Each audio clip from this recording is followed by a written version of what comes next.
Hi, how's it going?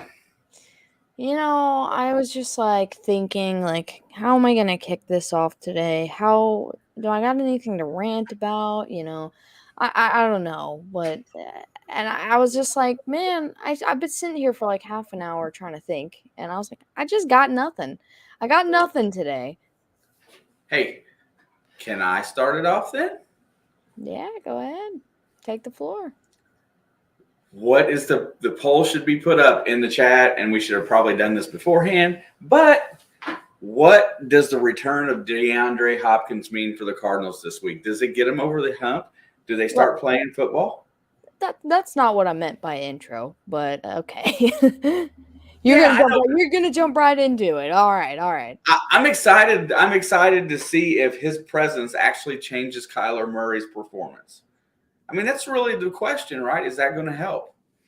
I don't think so. See, you don't think so? God. Listen, I don't think so. I really don't. Like DeAndre Hopkins made Kyler good last year, but Kyler also had a consistent running game and he had a consistent defense, and they were only able to put up 9 points against the Seahawks, who have the 30th worst defense in the league. You kicked this off and then you walked away. No, I only walked away so far. I was looking for something that I left lay around. I couldn't find it. Uh, yeah, I just think that when DeAndre Hopkins is on the field, the teams treat that team differently and gives Kyler Murray a few more options underneath because he gets doubled a lot down the field. I think it's going to change up the way defense is playing. I just don't think so, because this is, in my mind, the exact same thing as Devontae Adams going to the Raiders. You know, he can have big plays and it not, they had big plays before him. I just feel like look, Nathan said it's too late for Kyler. I agree. I think it's too late for Kyler. I think the Cardinals are on a sinking ship. Cliff Kingsbury's on a sinking ship. DeAndre Hopkins, yeah, he's going to come back, and what's going to happen is, look, I don't know if he was using PEDs or whatever. I don't know if that's true, because the only statement I ever heard about it was DeAndre Hopkins getting his suspension handed to him, and he's like, "We're gonna fight this. We're gonna get to the bottom of this. This isn't true." Look, it all sounded like, okay, it was true. Okay, that's how his response sounded.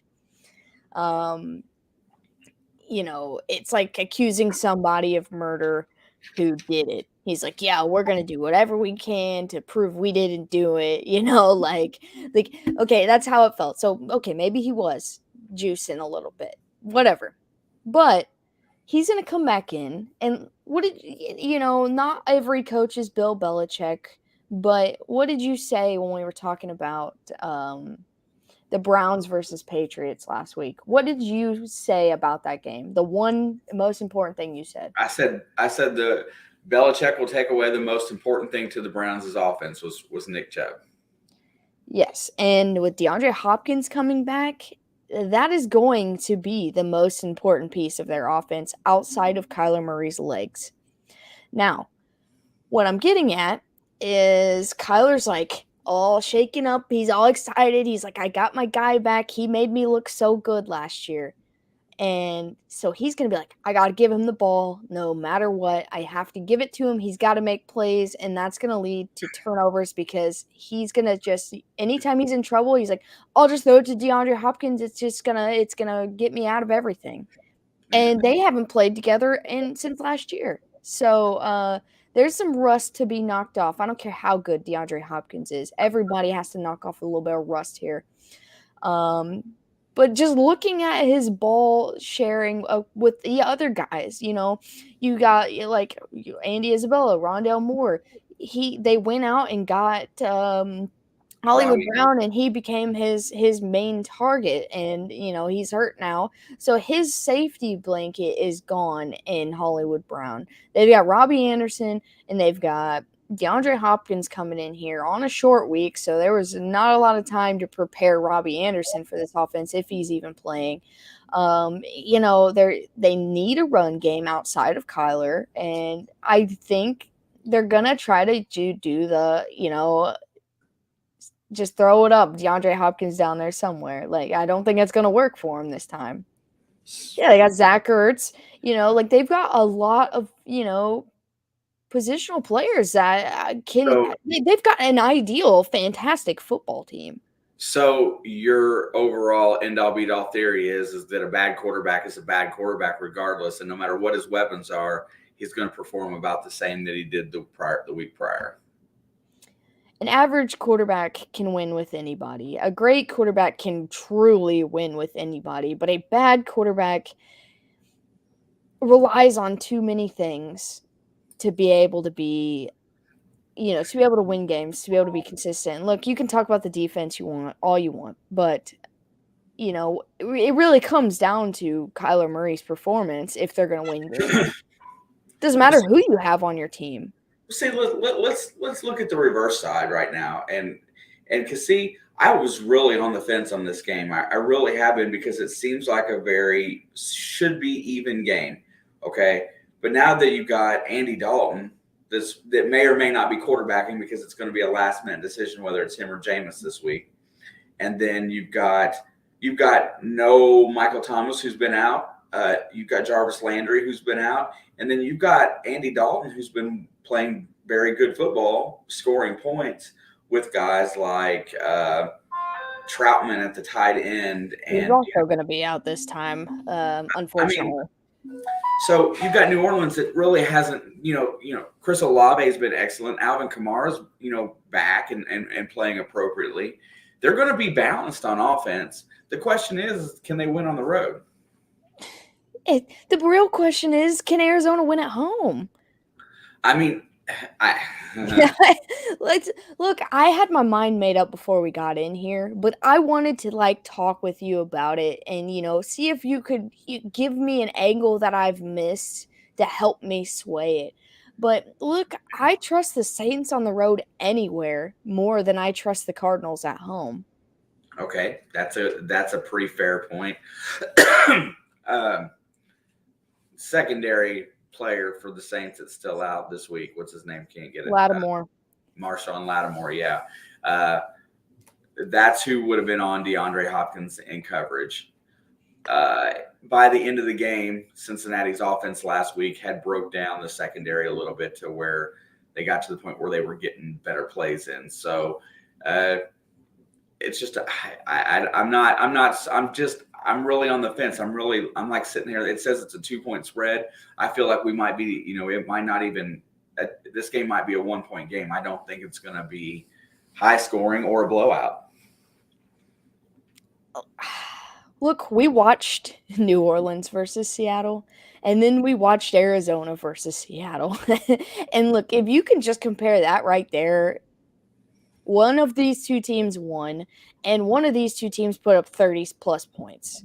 One of these teams only put up 9. I mean, fair, but in the same game, Seattle put up 19 against the Cardinals, which his defense played a little bit better, and they put up 32 against New Orleans. Yeah, look, I do, but I don't think it's really tough. This is a tough game. Even though I had my mind made up, it is a tough game to think about. Saints and Cards have met 31 times, including one postseason game. Saints have won 16, including the last 2. The Cards have won 15. Jesus. Which that makes perfect sense to me, because that's just about where the Cardinals haven't beat the Saints since 2015. Yeah, well, yeah, and you say that, but Drew Brees is a big part of that. Yeah, but I mean, look at some of the guys that played while Drew Brees was hurt. Taysom Hill, Teddy Bridgewater, Andy Dalton's here now. And, a lot of those guys, those guys all won games, big games for them. And so I'm sure at least one of those had to be in that mix somewhere. I'm thinking the Teddy Bridgewater stint, but, I I'm looking at offense. Okay, let's compare these two offenses real quick. And yes, we're Fair. comparing Arizona's offense without DeAndre Hopkins versus the New Orleans Saints. But what are you gonna say? They have been out without their stars, and they basically have just been throwing the ball to whoever's gonna catch it. Like even some of these games, they've been missing their star running backs. So like, I feel like this is a fair comparison through 6 weeks without DeAndre Hopkins and just the New Orleans Saints. So the Saints have put up 19 field goals and 16 touchdowns total. And you go over to Arizona, and they've put up only 8 field goals and 11 touchdowns. They have not been able to score points all season long, especially compared to what people think that the New Orleans Saints are bad. They just think they are a bad football team, but they've put up a lot of points, 16 touchdowns. And if you look at that, it's 8 touchdowns on the ground and 8 touchdowns in the air. They are a balanced football team. Dennis Allen has got 6 weeks of coaching under his belt, and he's proven that he can score points no matter who's throwing the ball, no matter who's catching the ball, no matter who's running the ball. He's starting to figure it out. Things are starting to click, and yes, they fell short to the Bengals, but the Bengals just came back on them. Okay, look, they had to fight a lot to keep the lead that they had. Look, I think the Bengals compared to the Cardinals with or without DeAndre Hopkins is like this. The Bengals are like 15 steps ahead of the Cardinals, and they went toe to toe with him. Even back in the fourth quarter, like everyone's fatigued in the last 2 minutes of any football game. And, Joe Burrow just has that drive in him that he's not going to give up, similar to Baker Mayfield, even though Baker's just not as talented. Yeah, that I'm not going to quit whether I turn the ball over 16 times or I throw 16 touchdowns. I'm going to keep trying. And that's exactly what they did. And it was just working. We were saying that the Saints are missing guys on defense, but look, they still put up 30 points on the Bengals, and the Bengals 26 points on the Bengals, who have arguably a top 10 defense at least. They're able to score points on anybody. Like I don't know what their lowest scoring game was, but it was higher than any of the Colts and Broncos games this year. Like Yeah, so the Saints and themselves have, they've put up the lowest scoring games were at against Tampa, and against the Cardinals or Carolina. and listen, look, you go back to last year, the Saints were all right, those two scoring games or those two Tampa games were low scoring as well. That's just how those two teams play each other. It's either one team is blowing out the other and shutting the other one down, or it is like 6-9, like that's just how it is, and I only say that because I think that was one of the scores last year, like 6-9 or 9-3 or something. But that's irrelevant because that is how those games always go. And I don't think that defines them. I don't think divisional games define any team, if we're being fair, because no team plays teams like in their division like they play teams outside of their division. No, and yeah, you're right.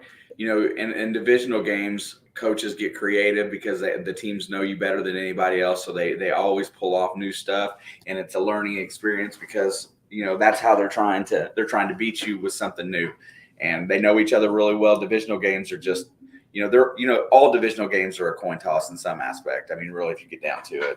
Also, what's up, Rob? But yes, we are talking about Thursday night football tomorrow night. Cardinals versus Saints. Just doing a little bit of preview, diving deep, arguing a little bit just to get our heads right before we make our decision who's going to win. But yeah, look, this despite this record, look, both of these teams are 2-4, so you can't even if you're gonna tell me one team is good, you have to say the other team's good because they're 2-4. People define teams by their records, and I don't think that is nearly maybe for Arizona. I think for Arizona's 2-4. I was hoping they'd be 0-6 until DeAndre Hopkins came back, so this is as close as I'm gonna get. Yeah. But the Saints are maybe a game at most 2 games behind where I had them this season, and they've dealt with like a crap ton of injuries like a lot of teams have this year. really early in the season. So, I don't think the Saints are a 2-4 team. It's okay, Nathan. Just want to give you a little insight there. John's a little bit of a hillbilly. He may or may not have the most brain cells working for him. I think he's got two P's up there, and they fight each other for airtime. So he can say all he wants against my Bengals. It's okay. John and I are buddies.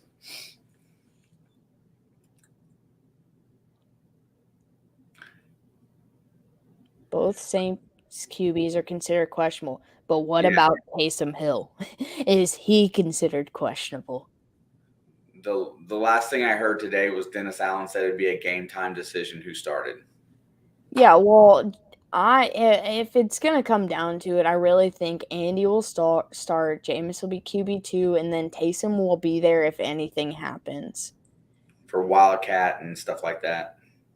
I mean, Taysom has played full games as QB, so if anybody is too bad off, he is more than capable. Yeah, that's that's a really interesting niche. Taysom Hill is my favorite team just because of they are not like any of the 31 other teams. Yeah, and Dennis Allen's trying to stay to the former head coach who everybody's trying to get. And he was his DC, and the defense has struggled a little bit this year, but I love this New Orleans team. I really do. I really like them, and I want to say that they're going to win. But I keep getting that spidey sense that it's a road game, it's a primetime game, and Thursdays have sucked for the most part, and I feel like it's going to be that type of game. I think it's going to be a low-scoring affair, like 21-14. Yeah, either 14 or 13, and I'm gonna say 13 just because touchdown and 2 field goals. Like I feel like this is a field goal game more so than a touchdown game. Or it's going to be one of those games that the first half looks exciting and the second half looks like a snoozer, or vice versa. All of the primetime games have been stories of two halves for both teams playing in all of these games. There'll be the Dallas Eagles game. The Eagles came up 17-0, 17-3, 20-3.5. And then the Cowboys marched back into that game. It's just a story of two halves. Now, I don't think there's going to be quite as many points scored that quickly unless there's a lot of turnovers, which is what I was kind of getting at when we kicked this thing off, is Kyler is going to use his legs. That's their run game. That's their dominant run game right now. That's all they got. He put up 100 yards last week.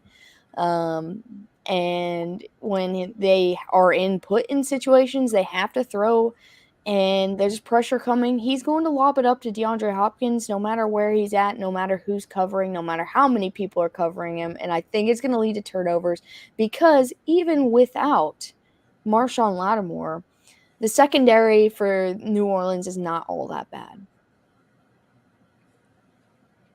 Plus, my boy, I'm not going to talk bad about him. Look, I know he wasn't the best chief of all time, but, my boy's in there, and he's got to step it up and make some big plays. Well, there's a potential because Kyler does get a little careless at times. Kyler is immature on and off the football field. He has not matured into a contract like the one he has. He is not deserving. He hasn't earned it. And the worst part about that contract is the last game they saw him play was the most embarrassing game of his entire career. And they're like, yeah, let's give him $250 million. Yeah, that sounds like a good idea. That playoff game was the saddest game I have ever seen by one team in my whole life. Which version of the Cards will show up? The one that played tough versus the best team in the NFC, or the one that laid an egg versus the Hawks? Which team is the best team in the NFC? Because I still don't know. I don't know who they've played this year. I just can't remember. The Rams? Are you saying the Rams? I think they played the Rams. Man, Arizona. I mean, I don't personally think the Kansas Rams are City, that. Vegas, Rams, Carolina, Philadelphia. They played Philadelphia tough. Philadelphia, okay, you got it. You got me there, Crafty. I was like thinking you were saying the Rams, and I was like, I wouldn't exactly crown them the best team in the NFC, but yes, the Eagles for sure. Cardinals, let's get it right and win on go on a great win streak. I'm sorry, AZ man. I don't know about all of that.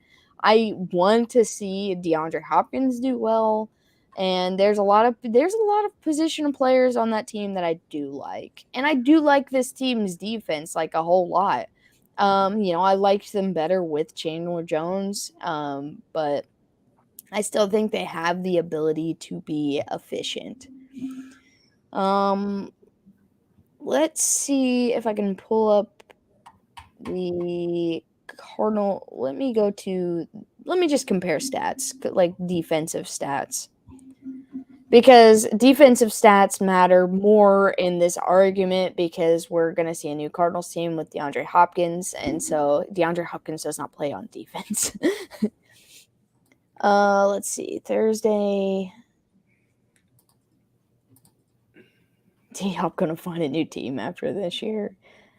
I feel like we're going to see, well, we saw a lot of movement in this past offseason, but I don't know. We might see a lot in this one too. Okay, stats. Matchup. Okay, league rankings. The Saints rank higher in passing yards, rushing yards, and points.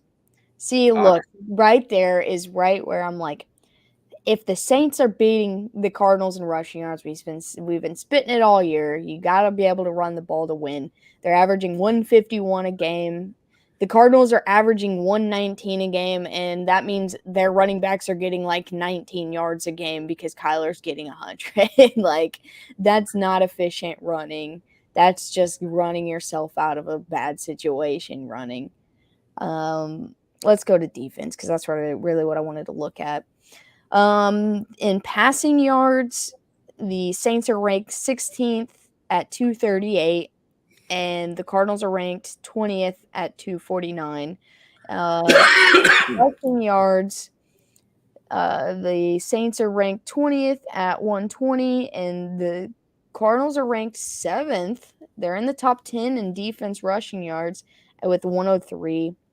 In points allowed, the Saints have allowed more points, about 3 more points a game.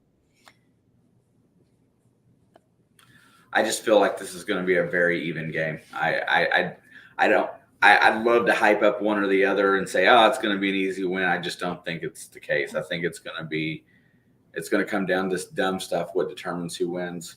I went ahead and looked ahead at this week's slate, and I think there is a potential, but only going to be one blowout this week. We've seen a very few actually this year, and Buffalo's on a bye week, so I'm not referring to them. But I only have one. Yeah, I mean, but the Saints have been without Michael Thomas. He's played one game this season and won the last two, and then Jarvis, he's been dealing with whatever injury, and I think injury and illness potentially. I thought I read that somewhere, but he's like this offense has really, which they're going to be without Troutman, has been circled around Olave and Troutman. I think they have another Jawan Johnson. Yeah, it's going to see if he can step up and fill Troutman's spot because he's become a feature in this offense. Like you hear guys like Juice and Michael Thomas, and you're like, yeah, those guys are going to tear it up. And then you see your rookie wide receiver and Troutman, and your running backs doing all the work, and obviously your third string QB / tight end 3 or whatever he's put at, and throwing touchdowns, rushing touchdowns, catching touchdowns. He don't care. Who would have guessed that the Saints would have been worse at the Falcons at this point? I think they're equal. And that's because, and I'm going to say that because the Falcons have a higher record and the Saints have a lower record. I think both teams are capable of being 2-4, and both teams are capable of being 4-2. at the way that they've played, both teams are capable of that. So I feel like they're fairly equal. But yeah, it's crazy that the Falcons are the team giving Tampa Bay a run this year. and would be in the Now lead. we've only met a third point of the season, so we got 2/3 of a season left. So in 6 weeks when we get to the 2/3 mark, we might be saying a whole different thing.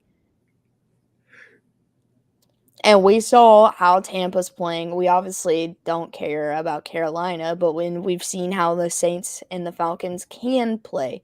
So, I mean, one of those three teams have to win the division. People still think Tampa Bay's a lock, and I don't think that. Look, I think they have the greatest chance in terms of schedule, but these other two teams are win or lose continuously proving me wrong in different aspects. Yeah, I mean, I know that the Saints have, they're on a little bit of a slump right now, but they've been very competitive in every game, and that's I really might use the coin on this game this week. I don't know. I cannot make up my mind. I mean, I've got my mind made up. But like I don't know. I just feel like and it's really hard to speculate because we could be 100% right about DeAndre Hopkins or we could be 100% wrong, both of us. And so we really don't know which Falcons team's going to show up. You have to think that coaching staff is on the hot seat, especially after having Kyler for 4 years now, only one playoff game. It was the worst game of his career. And, granted, they were out without DeAndre Hopkins and they were without some pieces, but still, you thought he would put up a better fight than that. But that defensive line for the Rams just obliterated him last season. And so I guess I'd say the Falcons coming for Brady by the refs more likely to throw a flag at them for looking at them. Look, the reason that this win is so important is because this is the first time in a single season that the Saints will have the opportunity to beat all of the Bird teams in one season, and they've beat the Falcons, and I think they've gotten one more under their belt already. They still got to beat the Eagles. Well, that the Eagles are like week 17 or something like that. Hang on, let me go look at their schedule.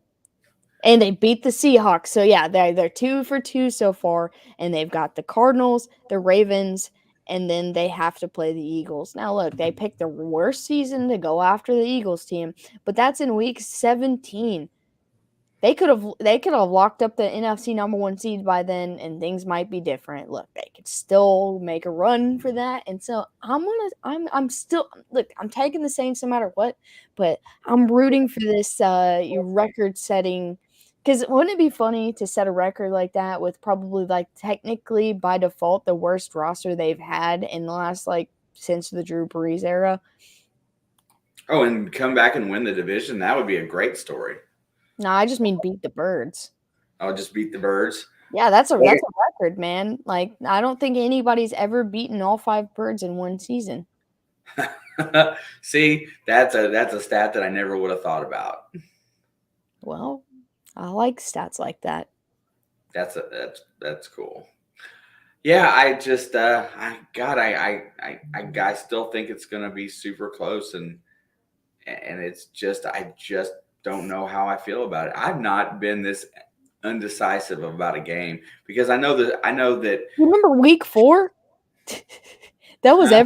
I think it was week 3 or week 4. I don't remember what it was, but I literally had a headache after picking the slate of games that week. Like, I had a migraine because it hurt so bad because every single game was like, what this is feeling for you, all of the games was feeling for me.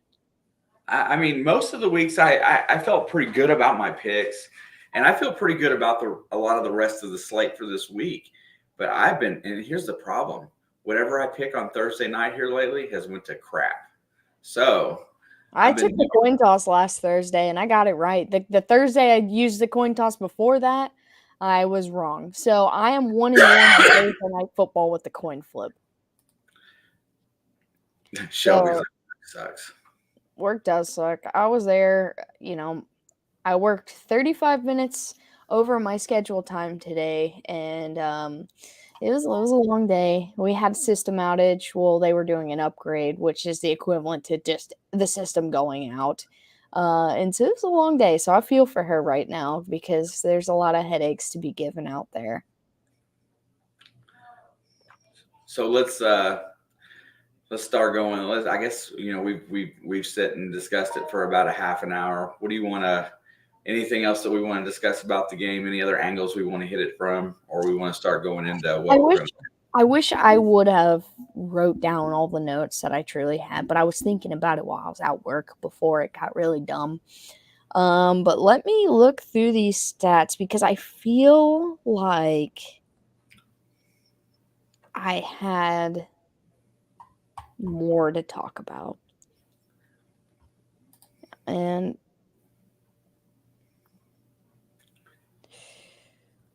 let's see.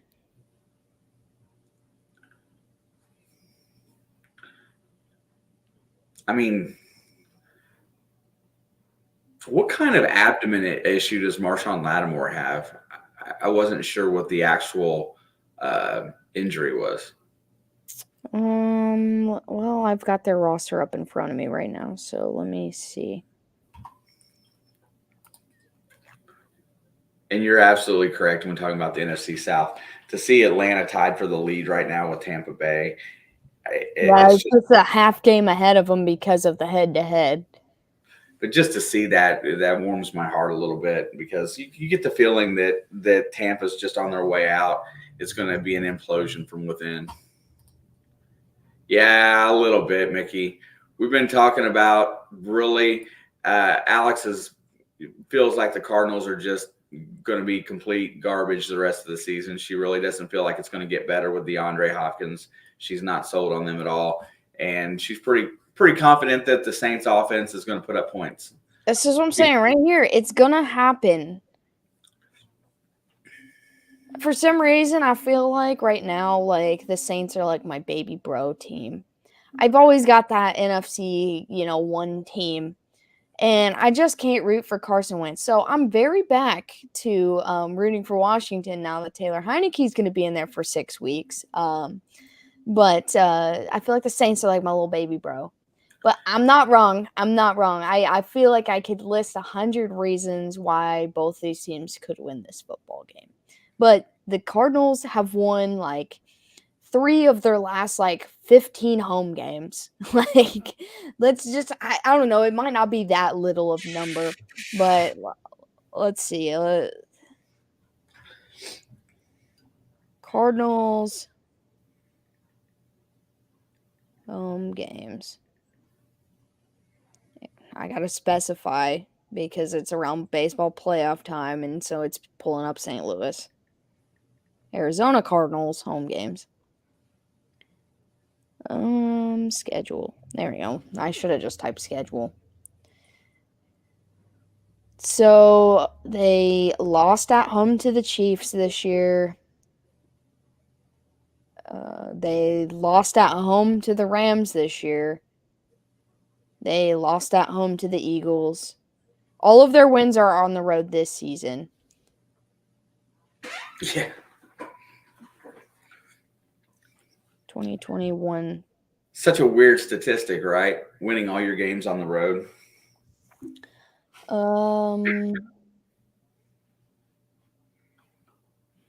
Okay, this one doesn't tell me. I was trying to pull up their schedule from last year. Okay, here it is.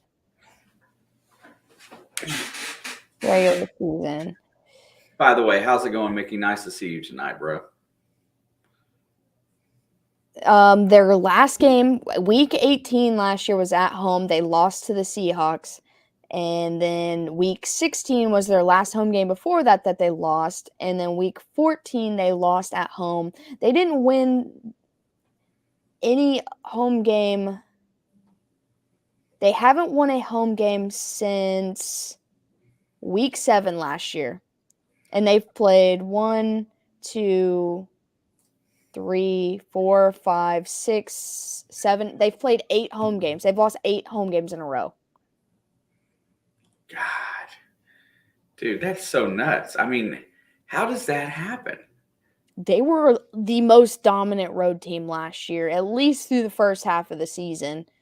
The second half, they slumped a little bit, but they did get a win in Dallas in Week 17.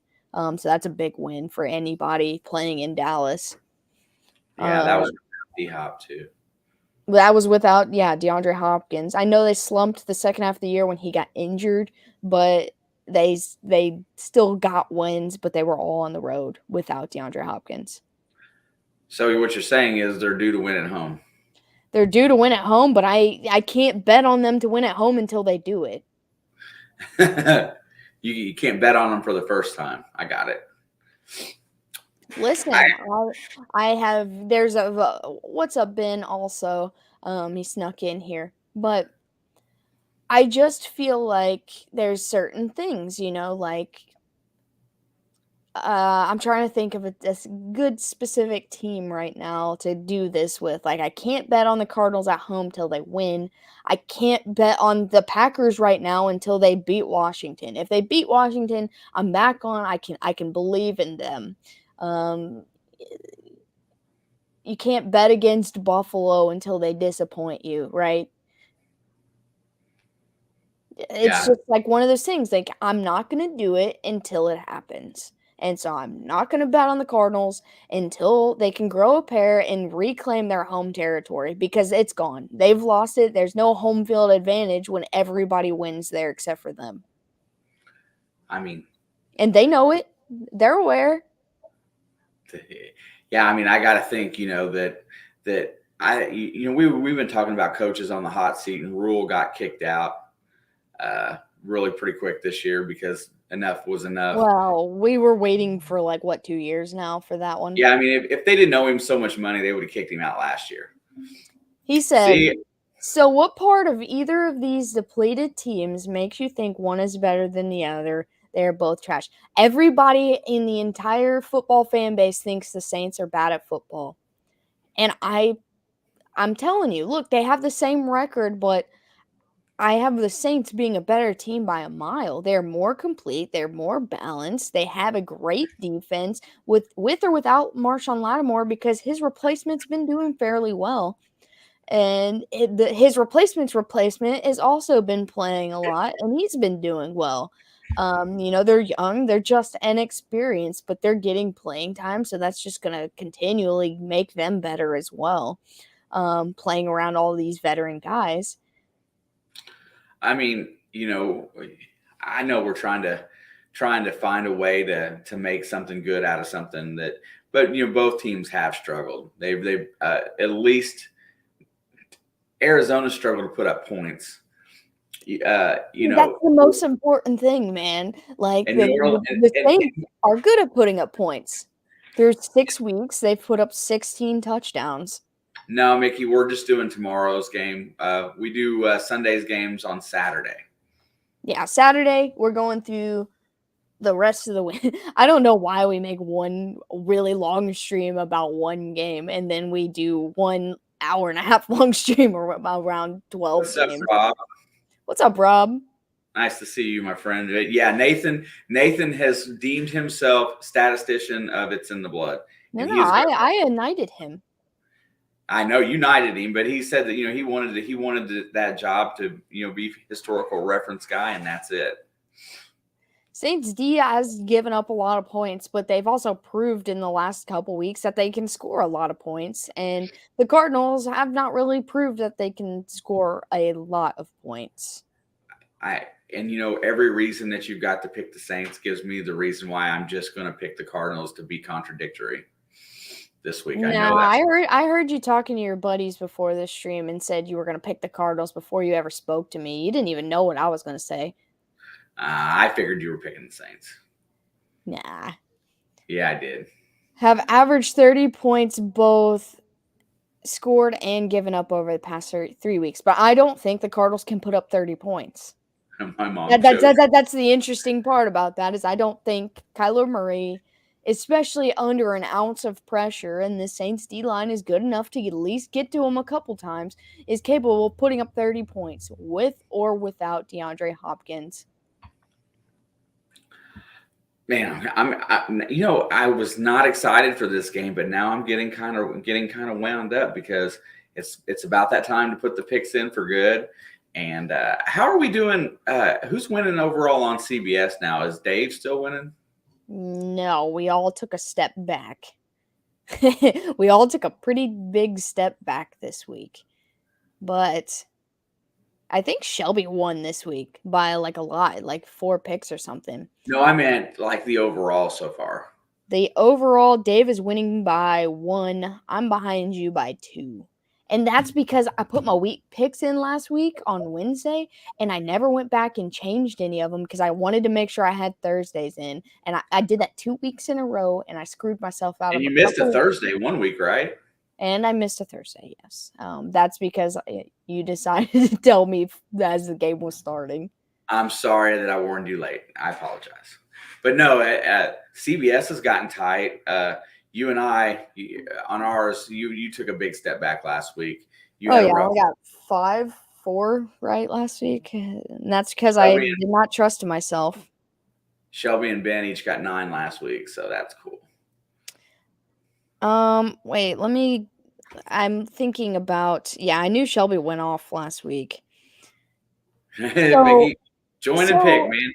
he said Michael Thomas, Jarvis Landry, all these guys, whatever. The Saints' offense is depleted, but you named 4 guys, and they have 1, 2, 3, 4, 5, 6, 7, 8, 9, 10, 11, 12, 13, 14, 15, 16 people who have caught or at least been targeted in this offense. They do not care who they throw to. It doesn't matter if they've got a name or not.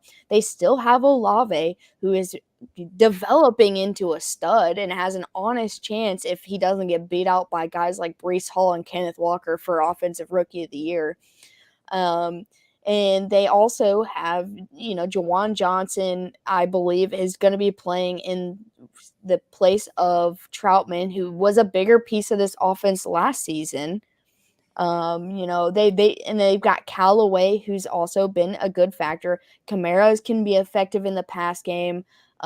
Ingram can be effective in the pass game. Plus, they're both effective in the run game. Ingram, not so much, having a rough year, but they've got guys like I understand that they're 2-4, and people are like, oh, they're a trash team, and I'm like, the Bengals started 0-2, and not one person called them bad. Right. I'm just saying, look, the Saints didn't start 0-2. They may have lost more games than some of the other teams, but just because they have lost a couple games does not mean they're bad.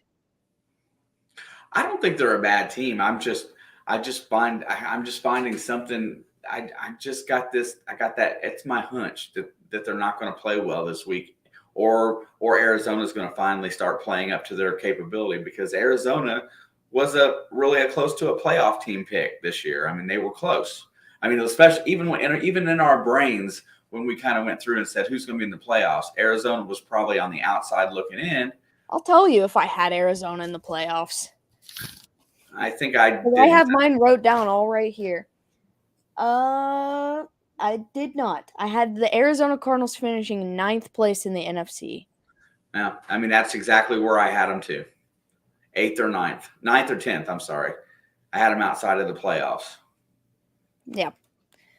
Now, one of the teams that I do have above them in a wild card spot probably will not make it because of teams like the Giants just overperforming out of everybody's expectation, but I still think they are not there. I don't know what they're missing. I don't know if it's Cliff. I don't know if it's Kyler. I don't know if it's the absence of DeAndre Hopkins making them start 2-4, but that didn't explain last year either. There's one key piece that I don't know what it is, but something is keeping them from, and actually, you know what? I just figured it out. The one thing, I talked to myself and it clicked. The one thing keeping them from being anything is consistency. They cannot be consistent with anything. Kyler can run for 100 yards one day and then have 0 the next game, but neither does their running backs. He could throw for 300 yards in a game and then throw for 10 the next game. There is no consistency. Rob's got the the Panthers going 1-16. I think that's pretty good. Yeah, I didn't actually. Like, their defense, like they were a bad team last year, but I had their defense still being solid going into this year, and now their defense is just not as good as I thought it was. I did not have them up very high, I don't believe. Yeah, I had them below the Cardinals, but I just thought maybe. Now, maybe if there was a different head coach at the start of the season, but that Baker Mayfield would actually be semi-effective in this offense with a strong run game and solid receivers, because that's what he needs to succeed, is a big run game. He's just like Matt Ryan. He's just like Carson Wentz. He succeeded for a long time in Cleveland because of Nick Chubb and Kareem Hunt.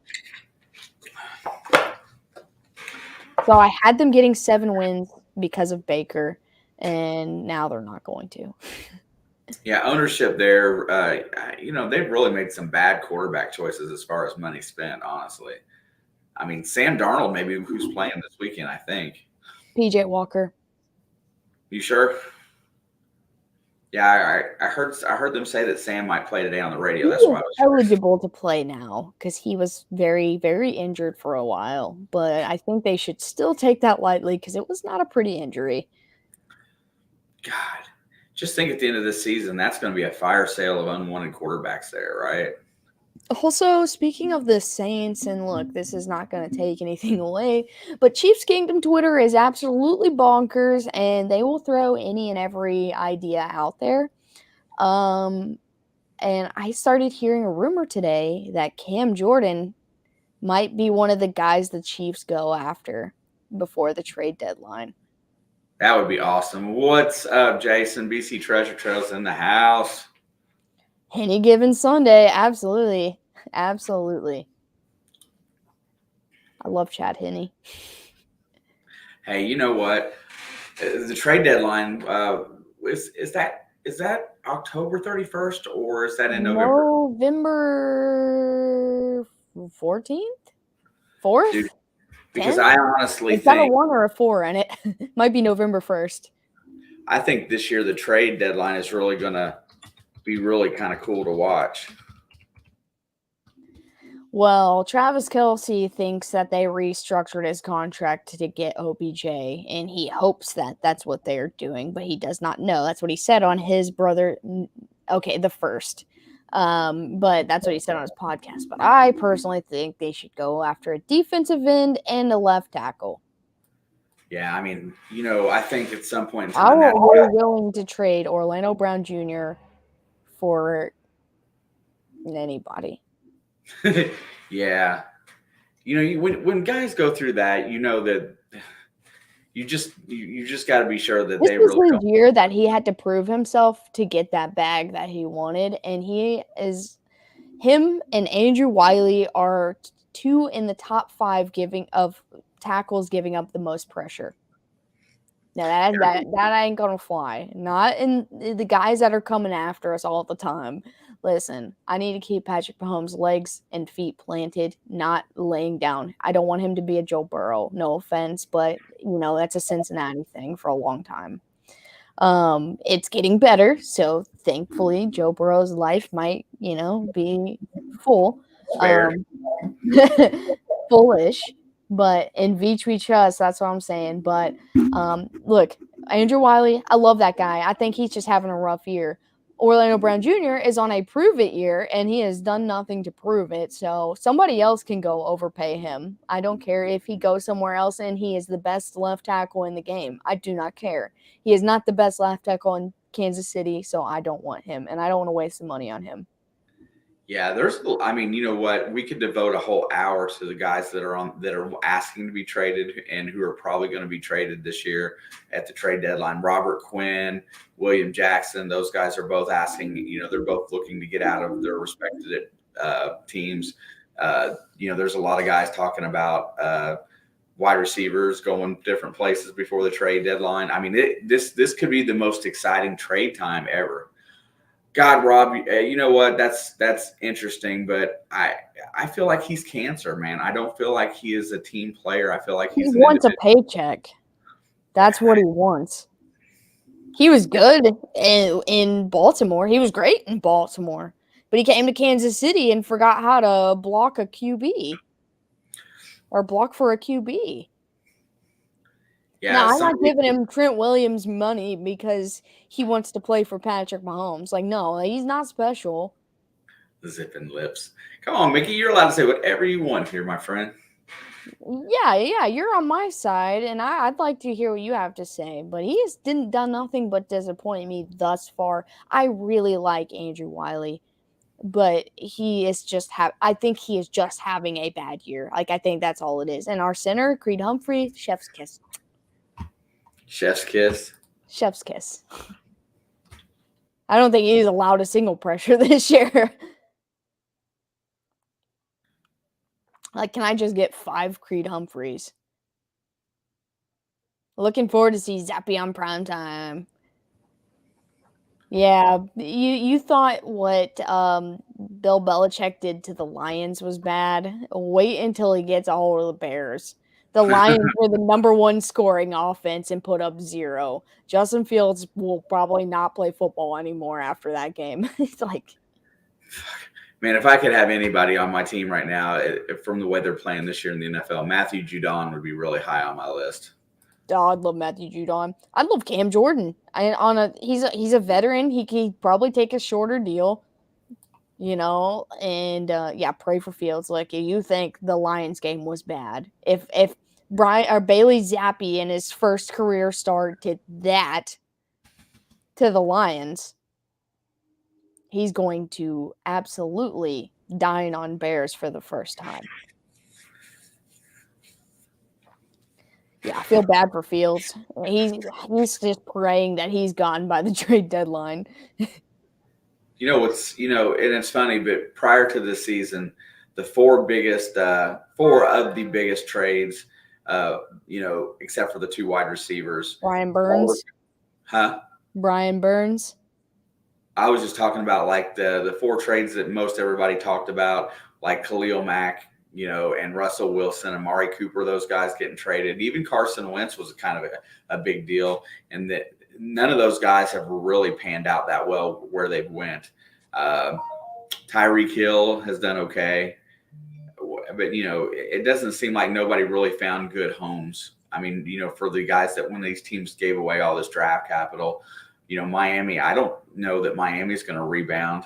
I'm just really, you start thinking about how people throw around their free agency money, and it seems like the teams that do best draft and then are very careful in free agency. Yeah. I mean, look, Mickey, look. I understand and I know where you're coming from, but he wants to be the highest paid left tackle. That means he should be able to handle anybody. Anybody. If you want 30 million or some crazy high number, 20 million, whatever a year, you need to be able to block Von Miller. Look, Andrew Wiley getting bullied by Von Miller is different because he's not asking for Orlando Brown, Trent Williams money. Like, basically your point is that you don't like Orlando Brown just because of he wants the big money. Like, he wants to play for a Super Bowl contender and get paid big money, and he is only going to get one of those 2 things. Yeah, I mean, I kind of see Mickey's point, though. I mean, I think it's just maybe that whole mentality going into that locker room. I don't know. I know that they, all put him on the franchise tag, right? He's on the tag this year, correct? Yes. So I guess there is a possibility that he gets traded at the deadline and he probably won't be back next year. And guess they'll have a hard time replacing his talent. I am looking. Well, he has 3 penalties. He's played 405 offensive snaps. He's only allowed 1 sack. So there, I'll give him that. He's only allowed 1 sack through 6 games. I'm trying to find his specific game stats, not just like the whole. Like, I'm trying to look outside of the Von Miller and the Max Crosby. But for whatever reason, it's not allowing me to. Here, maybe this one will give me his stats. But that's it's hard because those are the last 2 games that was played, and you don't want to see that against a division rival or Buffalo, the actual rival at this point.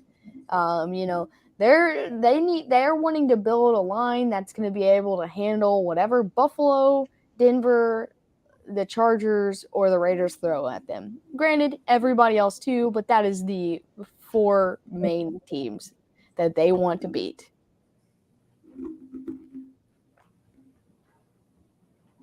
It's tough. It is tough.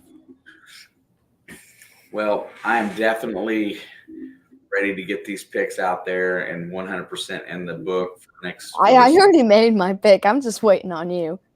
So you're the one twiddling your thumb about it. So I'm going to go ahead and be contradictory. Like I said, I think I'm going to stick with the Cardinals this week. I think they get a boost from DeAndre Hopkins being back in the lineup, and they get they force New Orleans out of the game that they want to play and get a win at home. First win in 8 games. They're due to win at home. I'm going to take the positive approach from that. If they lose this week, I'm writing them off for the rest of the season. I'm like 4 weeks ahead of you then. I watched them play against the Chiefs, and that's all I needed to see. Yeah, for sure. Let's see. I'm looking at the Tampa Bay Kansas City game real quick.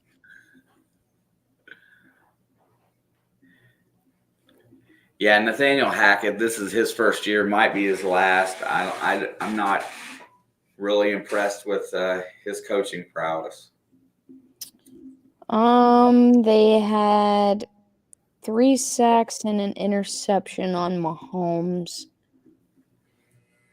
But this thing does not show me pressures because I cannot. In my opinion, you got to give head coaches 3 years minimum to build the roster in their image. That's fair. Put down with my little brother, Cards by 3. Now, I'm going to say Saints, whatever I said earlier, 24-13. That's what I said. Yeah, Rob, I think the only thing that's really changing in your thought process there is that some of these coaches are coming into the league and they're making some very, very not even immature calls. They're just making calls that they had no business making. And I think right now Hackett's on that hot seat a little bit. Brandon Staley plays. I mean, you know, his injured player perspective. Yeah, I think Hackett's. I still think Zach Taylor is getting too much credit for their Super Bowl run. Lou Anarumo is a big part of the reason. See, if you want to talk about the defense, yes, 100%. They stepped up big when they needed to. Because I think offensively they're stagnant offensively. Cincinnati is because they run the same plays over and over again. If you let me call a Cincinnati game, I can sit here before each play and tell you what's coming. I mean, you can tell by their Yeah, I mean that even people who are not Cincinnati fans, I was hearing people at work talking about this a couple days ago. They are that's what they need to start mixing things up, however it may be. I really think that probably at the end of this season, if it continues to go the same way that it has, that the Broncos will probably go after Sean Payton as try to get him as their head coach. I don't know where Sean Payton's going to end up, but everyone seems to think he's going to end up taking McCarthy's job in Dallas because that's what he wants. I mean, it's got to be given to him. I mean, I don't know that I feel like, look, and I know there's a lot of Packers fans that come in here, and I'm specifically referring to Dave. I don't think he's here, but he will tell me this as well. He really likes McCarthy, even as a Cowboys coach. He roots for him. He cheers for him. But I think that, you know, like I just said about Zach Taylor and giving him Super Bowl credit, like you instantly said, no, Lou Anarumo gets the more side of the credit than that. That's how I feel about in Dallas, though. I feel like Kellen Moore is the reason that they've only lost 2 games this year. I would go with the defensive coordinator Quinn. I mean, yeah, but look what he's been able to do without their franchise guy. He's been able to coach him, keep things simple, and still able to score points. Maybe not a lot, but he's able to score points. I think both of those coordinators will probably be. You know what? If both of those coordinators become head coaches next year, you might see Sean Payton just replace McCarthy and a whole new staff put in place. That would be possible. But Dan Quinn said that he wasn't really ready to go yet. So, yeah, see, there we go. But see, I liked McCarthy. I think he was good. I think his time just ran out. Like he was there too long, and it was just time for a change. Not that it was good or bad, that he just needed to go. And I kind of feel the same way. Matt LaFleur, I don't know what I think about him. I think he's had a good enough roster and a crappy division. I've got mixed feelings about him. I just feel like it's starting to feel like that Rodgers had more to do with that than he did, and Rodgers and Adams made him look so good. But I'll give LaFleur credit. He went and drafted guys, and he built a respectful defense. And that a lot of the down years for the Packers was because they did not have a defense. And because they always had Rodgers, and the last however many years they had Adams, but he's went out and drafted these guys like Rasul Douglas and guys like that, and he has put together a good defense. But on the offensive side, it really feels like he didn't have control, and now Rodgers is like, all right, you let Adams go, so figure it out. Like that's what it feels like. Yeah, I mean, honestly, I feel like you do get the feeling that Rodgers is tanking to some degree. Oh my God, for sure, Gabe. That's the biggest thing they got. I think, Dillon and Jones in that backfield is a solid 1-2 punch of guys that can just beat you to death running the ball. And I'm really surprised they don't run the ball more. See, I think LaFleur is like 100% calling like the making the decisions, calling the shots, and Aaron Rodgers sit back for the ride. And he's like, all right, you really think we should do that? Let's do it. And then it's not working. And Rodgers ends up looking bad, and he's got to take the heat for it. But I feel like he is petty enough as a person to do that and be like, all right, when you're ready to talk, we'll talk and we'll figure it out. And then watch at whatever point it is in the season, there is going to be a switch, and it's going to go like this, and then the Packers are going to look like the number one team in the NFL for like the rest of the season. Yeah, it'll happen some point in the season. Rob, I kind of like. Speaking of the Packers, though, I wanted to bring this up at some point. I knew today wasn't really appropriate, but since we got here, with the trade deadline coming up, you hear rumors, and obviously one of the biggest rumors is the Packers are shopping for wide receivers. But I just kind of wanted to, since there's a couple Packers fans in here, and I wanted to see what you thought. One of the biggest targets that are not free agents for the Packers is Chase Claypool. That's interesting. Yeah, that's what I've been hearing. I heard it all day today. Today was the first time I heard it, but I've heard it a lot. Chase Claypool, he doesn't seem like he really fits into Pittsburgh. He seems No, he did with Ben Roethlisberger, but he's not. He got comfortable in that original. That's what he was drafted into, right? Roethlisberger had the arm to lift him up, get up high so he could get to it. Make these plays. Then he had a sophomore slump, and now he's playing between two QBs right now and doesn't really know where he fits in, especially with them getting Pickens. And it seems like Pickens and Deontay Johnson gets most of the targets. Yeah. I mean, they gave Deontay Johnson his contract. They extended him, and they've got Pickens and they've got Harris, and like that's the 3-part feature of their offense. And then Pat Freiermuth they went and drafted as well. So 4-part feature of their offense, and that kind of just slides with Juju gone. He was the Juju era. Now Juju didn't play a lot with him because he had the shoulder injury that kept him out last season. But like he was in that style of football, and that doesn't really fit in where they're at right now. Now Rodgers is more of a Ben Roethlisberger than Kenny Pickett and Mitch Trubisky would be. A guy that's willing to sling it 60 yards down the field, take a shot at you, and get it up high. So like at the T. Higgins throw, you're always like throw it up high, and he can get it. Like I feel like Chase Claypool can be that guy. Pickens has proven that he can be that guy too, but I kind of think that would be a bold move going and getting Chase Claypool with Aaron Rodgers. Wow. I mean, it's just so hard to tell what's going on in Green Bay. I mean, that's the point. Yeah, I agree though. But yeah, I think that's But even no matter what is going on in Green Bay, I can see Chase Claypool succeeding more with Aaron Rodgers than with the guys he has now because the focus is not on him to succeed anymore. He is just playing a part and he's playing a minimal role in this offense that they are creating around their young QB. And he's not that guy anymore. He was his rookie year. He was, you know, the main part of his offense with Juju's absence. But then Ben Roethlisberger left, and they went and got George Pickens, and they got Pat Freiermuth, and they've got Najee Harris now. And he seems like he doesn't belong anymore, other than his attitude. His attitude definitely belongs in Pittsburgh. Like he is a Pittsburgh Steeler through and through. But I definitely, I feel like that's something to like keep tabs on because I feel like it would be a good fit for him. Yeah, I'm just excited to see who gets dealt around, which teams start to clean house and sell out for the rest of the season, and who picks up who to make a Super Bowl push. I mean, look, last year Von Miller to the Rams was probably the biggest transaction to help the Rams get to the Super Bowl. I want to see something like that this year. Somebody needs to make a move. Yeah, 100%. And I hope it's a big move like that for the Chiefs. Yeah, we got at least an extra $3 million to spend. There you go, $3 whole million.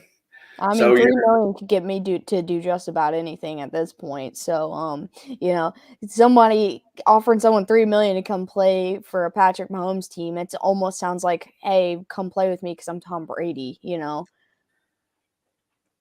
Well, I'm definitely ready for it. And tomorrow night, now I'm kind of ready to see if the wheels fall off of both teams and it's like a 0-0 tie going into overtime or something like that. I mean, but I don't think it's going to be that way. I think it's going to be more points than what we may even think right now. I think the Cardinals show up a little bit. I know the Saints are going to show up, put up the score.